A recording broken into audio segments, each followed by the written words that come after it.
mais il y a souvent un poste que pasteur à l'ongola ezem sans pour autant me laisser baser mes accommodés. Est-ce que yo moko kutu excellence pour ba viola ba lemba moi balongola ka mutu jamais zemi na état ya drogue so ba drogue o balongola c'est impossible to peut pas comme appeler pasteur Moïse Mbie na niveau oyo.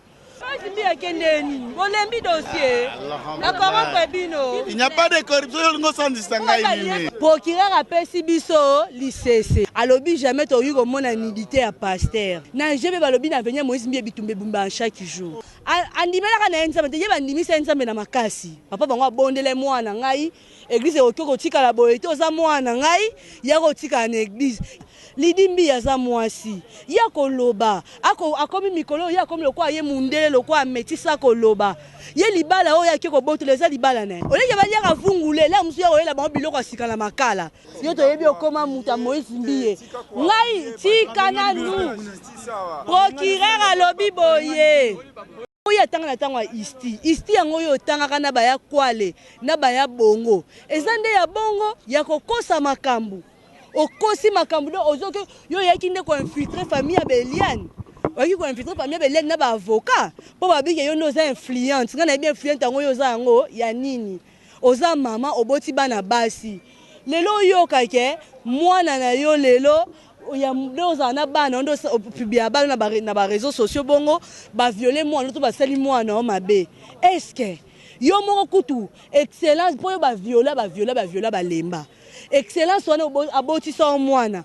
omene excellence wana vidir na bo tanga kombo excellence wana ti excellence alongwe na bokonzi mais Denis di choses olinga kaka ba buzz olongwe buzz a politique oye buzz a makambo Eliane au conseiller Eliane makambo lobi ba n'importe quoi na mito ba diaspora ba no so baza dans monde entier bazo ebate est-ce que Eliane a quoi ina procès tonini non chance que la petite elle était sage azaki na ba preuve o eza pas mutu tia comme un niveau à tribunal ata ko luka mbongo wango ata to liaka ba matembele to liaka ba pondu na bandako na biso ba ne ba loba ba parents so ba bokola biso bien te Eliane ata ko luka buzz na mito vraiment Eliane akondi ba pas comme appeler pasteur Moïse Mbie na niveau oyo muloko la mwana pasteur Ngalasi ari ondima vraiment atika cabinet na ye pour mettre en asa troisième personnalité la télé 50 akondi maka atika kaka musani na kati ya télé 50 atika ba client na ye ayolanda dossier ya Eliane en plus c'est que non appelle bi wana eza ya bino bo ba monteur bo ça ba cameraman bo bi makambo montage ndeza alaka oui wana eza montage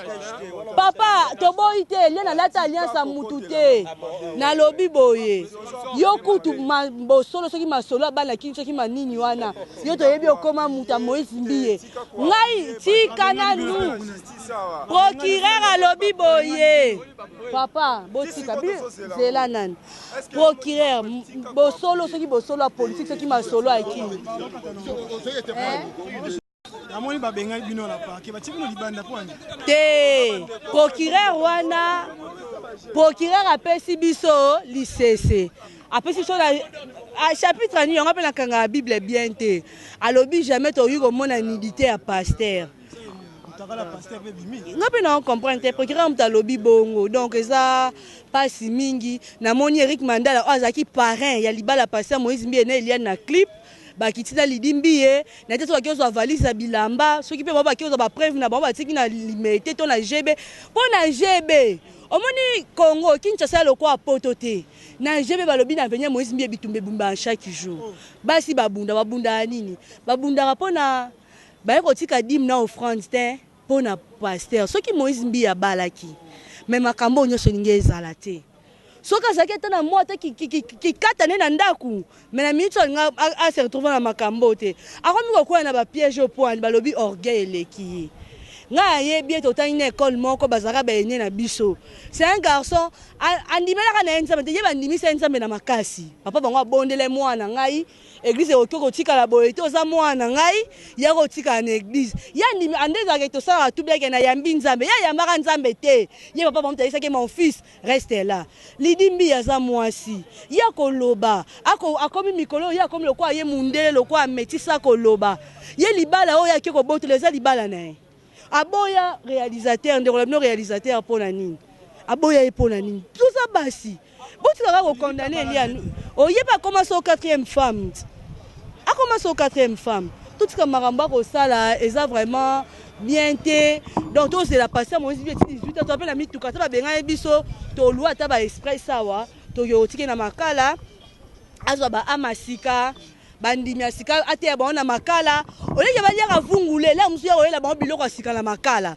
po talaka basa to bando tika bangulu bantaba banini do laksike ba mama ba papa ba prisonnière nyonso passer Moïse Mbi azoya po ba bi mesure d'enquête so ba kango na Congo mesure d'enquête ezwara temps mesure d'enquête à Congo po ba condamner ezwara temps do arokene no avanda kuna tala muninga Michel Bakenda aleli asengi bolimbisi en tout cas passer frère Michel Bakenda en tout cas bravo tala lo bango ba comme le système a wata lo kwa wata lo ba mwana mokonza kota bolo côté yango yeba komi bongo mais to kotela pe mwana passer lo la osa nini akokota boloko po ete ya ba passer mususu o baza ko nyokola biso pe basi to kanga ba papa ba mama ba ndoki ya bandaku po na nini o mari de nuit o femme de nuit ba passer ba liso ba mari de nuit ba femme de nuit ndoka etamboli na biso lelo mama papa koko akoma ndoki po ani ba pasteur oza na 4 mibali 5 mibali ozwi dim na offrande ki otike la pasteur wana nzamba alobaka te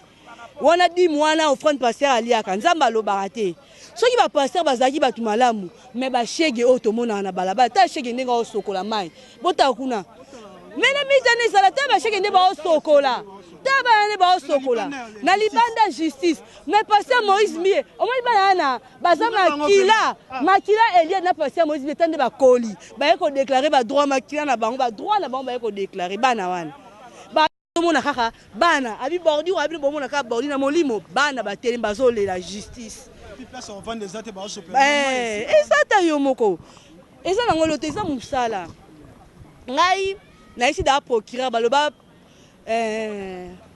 presse eza 4e pouvoir ata benga ni soto ba paparazzi te nga na mbwate nga atemi na lobeli nga na yebi droit na tant que citoyenne congolaise na lobeli procureur oko benga na biso bongo te apesi nga lisesa ya bible na comprendre que procureur assemblea na cité Bethel pour le bique toki kombo na nidité ya pasteur te na comprendre que ça mondimi ya cité Bethel ya ngwana bi ate procureur pour na respecter na miso ba soda pour procureur yemoko procureur a Gombe azana kati ya bureau ba procureur ero ba osala musana bango yenda yesikole musu Moïse Mbi abengi pour procureur ana zaka entourage ba musicien ba nini abengi yango procureur aye abisi soto bima libanda mais na loi Moïse Mbi bo na bato ba bimba juriste na banani Moïse Mbi azoke no olia vungule soka ali vungule après seni atiki mais famille Eliane babike oh famille Eliane ba oluka mbongo wango combien $100,000 $200,000 ezala raté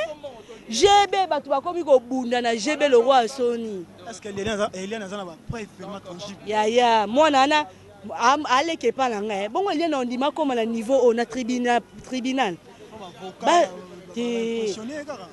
maître Eliane ngala siwana mwana pasteur ngala aza 3e personnalité à télé 50 aza ba client ebela minene olinga tika ba client na po na makambo dossier Eliane aza zo luka buzz ezala te ata kutongo vraiment bandeko yo to ko senga bino be basali ya nzambe boko loba o to sumuki bo sumuki te bolingi cher annonce babi passer Moïse na zawana aboma libala Eliane na mobali neto bayaka babi kisongi nga na ebite ponga totanga na école mona ebiki azara mutalo yenge po vie pe azara mwa bo eronet biso 12h bo totanga te to bimina je to kena mari chochocho na 20 mai to ke to van to lié to meli via zongi oh viene o Moïse Mbi bon la bango ta a pasteur Judas Iscariot batanga kombo na e akomi déjà star na minute bo to lobani RFI kutu ba lobeli yango RFI lelo na tongo na journal ya RFI balobi na tongo ke il y aura procès entre le pasteur Moïse Mbi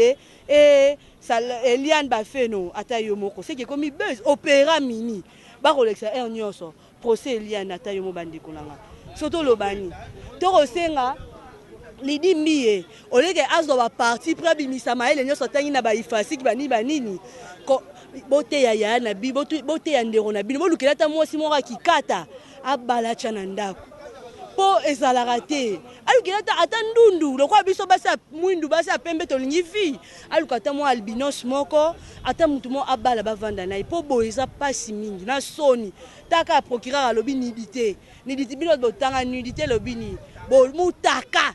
Donc, il y a un pasteur, malédiction de la cause arabiso. Bible lobby ne touchez pas à mes ouins. Bah ouais, comme il y a un buzz boy.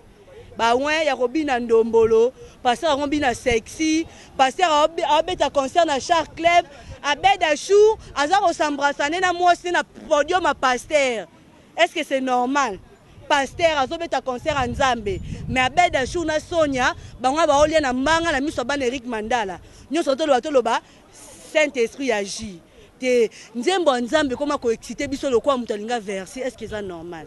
Et ça l'a raté. Donc oui, c'est pas normal. Donc l'autre Nabi Eliana kosa âge, akosa nini aza mwana, aza mwasi. Yanine, toyeba na tanga kabako ko so no ba 14 à 15 ans. Bosko so akosa ezani. Batika mwana vanda bakata procès, ceux qui passer à kokende, ceux qui peuvent gagner mesure d'enquête pour awa bazana cachette balalisa batuka na makala. Bon bimisa c'est un problème. Merci beaucoup, merci beaucoup. Ayepe na 4 mituko yebi yango. 4 mituko. Oui, il y a cher.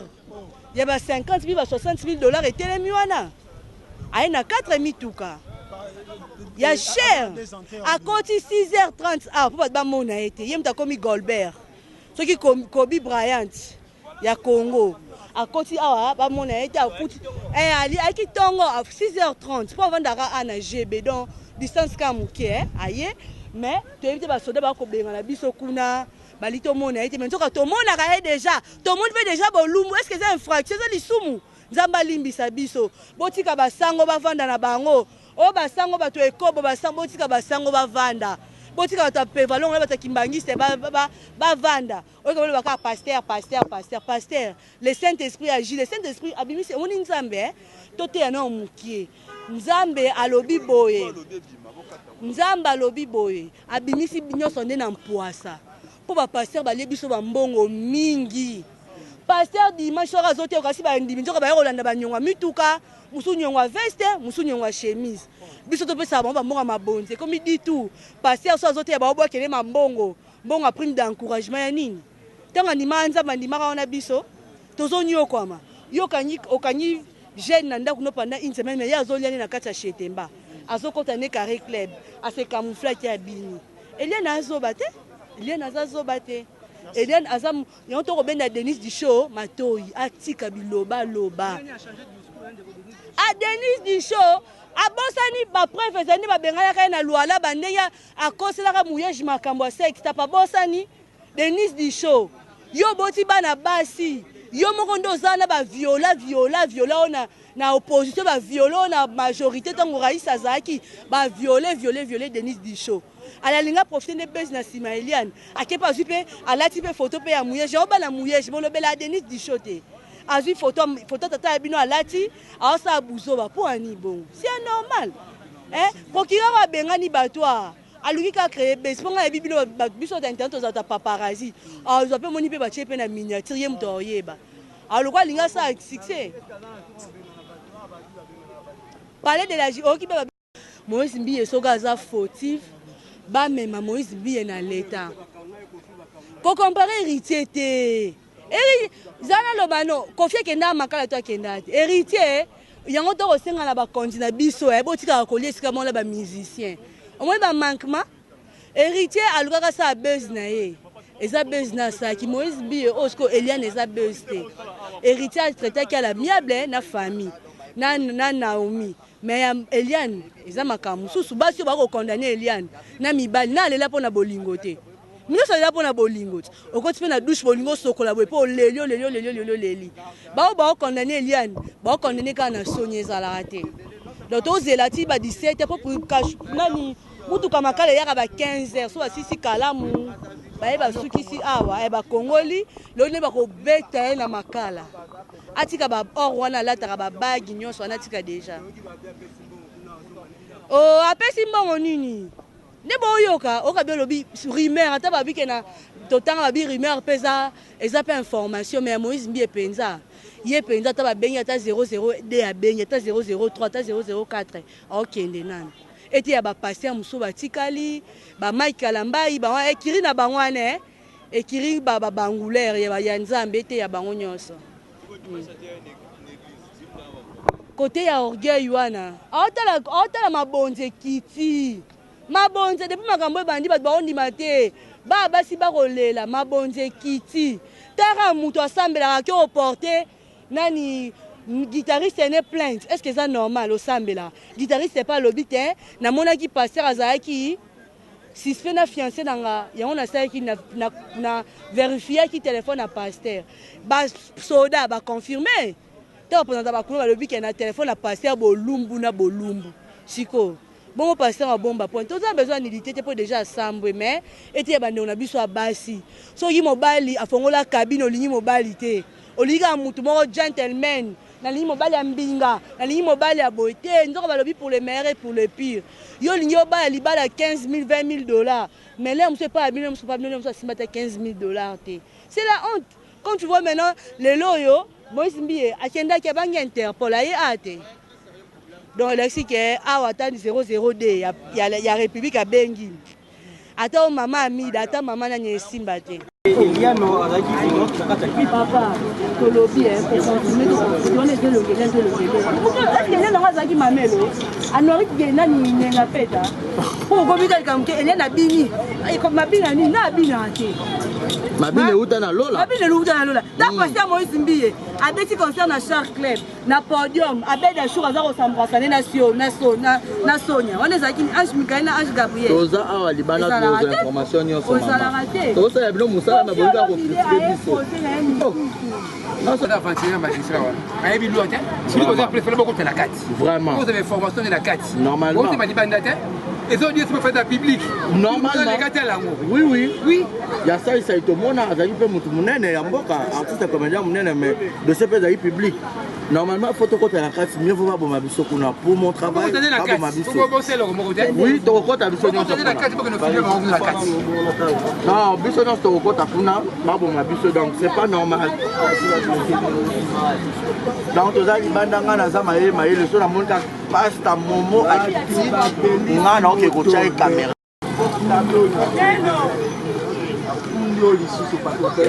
Lelo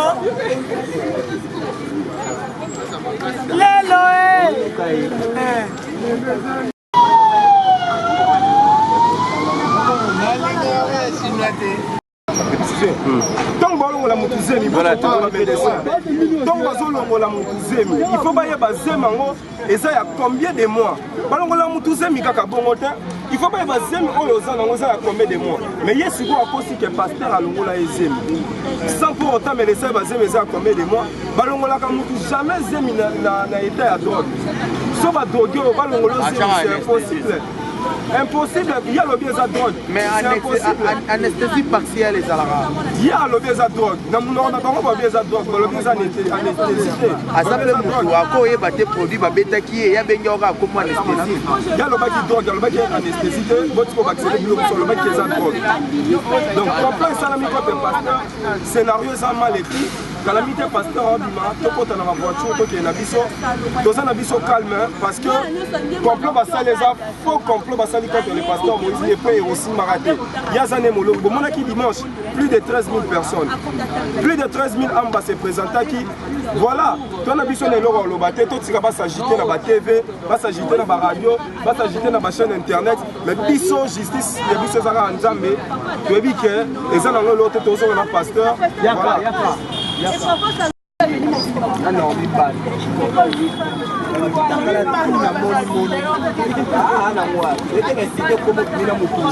Vous aurez des informations précises et au moment voulu.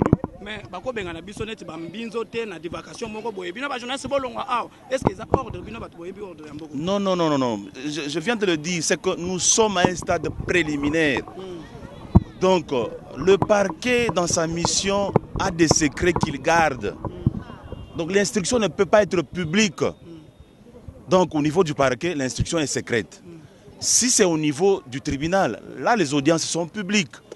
Donc on admet à tout le monde d'assister. Mais maintenant là, souffrez, que je vous le dise, soyez patients. Attendez à ce que le dossier soit fixé au tribunal pour que tout le monde entre en possession de ce dossier-là. Mais maintenant là, c'est secret. Mais comme secret parce que balobaki déjà que non, ils a public. Les lorsque comme secret, comme c'est comme systématique. C'est ce que veut la loi, cher ami, c'est ce que veut la loi. La loi est claire à ce point-là.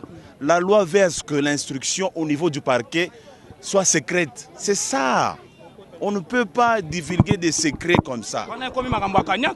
Non, non, non, non, c'est ce que dit la loi. Ce n'est pas un problème de Kanyaka. C'est ce que veut la loi. La loi a des exigences. La loi veut à ce que l'instruction au niveau préliminaire soit secrète. Donc je ne peux pas vous en dire plus. Et souffrez, ce n'est pas de la dictature, ce n'est pas qu'on est contre les journalistes, mais c'est ça, c'est ce que veut la loi. Parce que nous voulons tous l'état de droit. Voilà. C'est que respectons alors la loi. La loi est la loi. La loi est la loi. Mais c'est la loi, c'est ce que dit la Constitution. Voilà. L'instruction reste secrète. Attendons. Si on fixe le dossier au niveau du tribunal, là tout le monde peut assister. L'audience est publique. Voilà. Voilà. La date où le dossier sera au tribunal. Attendons le magistrat, lui seul, il est le chef. Il instruit. S'il veut fixer, c'est à lui de décider.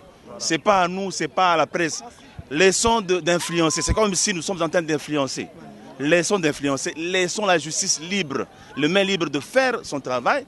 Le moment venu, on sera tenus tous au courant. Voilà, merci beaucoup. Merci. Merci. Voilà.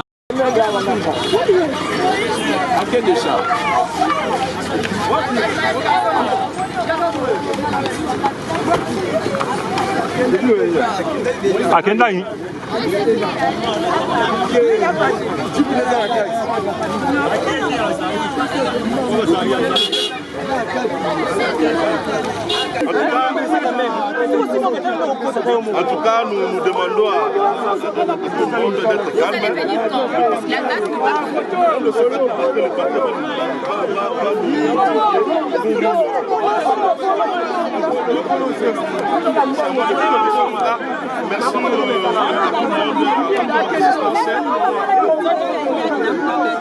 Non, non, là, voilà, c'est un non-événement. C'est un non-événement. Je sais que, s'il vous plaît. La plaignance avec l'avocat, la vidéo. Est-ce que c'est interdit? C'est interdit à un avocat à son cliente.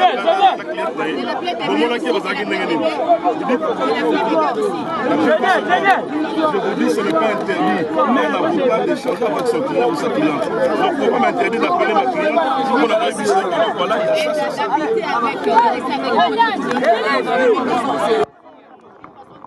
Non, là, ce sont des accusations gratuites. Ma cliente a une résidence. Vous devez comprendre que Maître Ngalassi ou le confrère Ngalassi n'est pas le seul dans le dossier. C'est tout un collectif de cabinets où nous travaillons ces dossiers. Donc, merci quand même. Merci.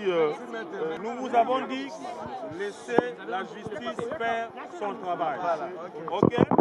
En lieu et place de rechercher les buzz dans les réseaux sociaux, rechercher beaucoup plus des éléments pour que ce dossier puisse évoluer. C'est tout ce que je peux dire pour l'instant. Merci. Nous n'avons rien à dire. Les jours à venir, nous parlerons.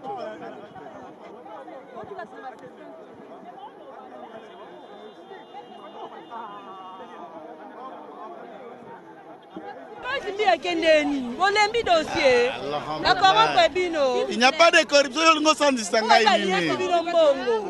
Allez, Sarah Nimbongo. Maître Balobi Boye. Aïe, répondre. Non. Eric Mandala Nzambete. Moïse Mbia a qui répondre à l'invitation à parquet. La confrontation a commencé. Il y a d'autres devoirs qui continuent. On va vous dire. Qu'est-ce que vous voulez qu'on vous dise à part ça? Soyez apaisés. On va vous informer. On a les contacts de tout le monde. Les parquets ne condamnent pas, les parquets instruits. On a un tribunal. L'article combien? Je ne sais même pas vous rappeler de l'article, mais tout le monde sait que les parquets ne condamnent pas. Les parquets instruits enquête. Ce qui va si ça continue dans un tribunal au moment opportun. À ces jours, nous sommes confiants. Serrant la justice et nous disons chapeau magistrat citaire, chapeau parquet général, tous soyez sereins. L'état de droit marche. Et l'état de droit marche. Et dès que tout aura fini, on va démasquer. Les faux visages vont tomber. Soyez à l'aise.